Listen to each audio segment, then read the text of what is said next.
আচ্ছা, শীতকালে সব মানুষ জ্যাকেট, কুর্তা, পাঞ্জাবি, জুব্বা, তারপর হচ্ছে চাদর, তোয়ালা, কানটুপি, নাকটুপি, মাস্ক, হাত মোজা, পা মোজা সবকিছু দেয়।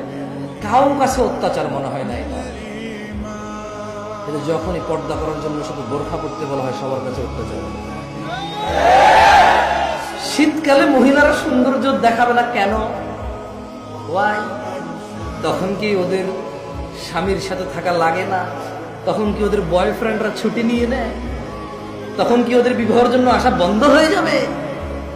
তাহলে শীতকালে কেন গা ঢাকে? কারণ ঠান্ডা লাগে তাই ঢাকে। গরমকালে কেন ঢাকে না?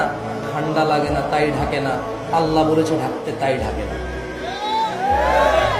মুসলিম সমাজের বাবা মায়ের, ছেলে সন্তানের, আমার আপনার সবার এটা এইম হয়ে গেছে, যেটা আল্লাহর নবী বলছে ওটার উল্টাটা করে।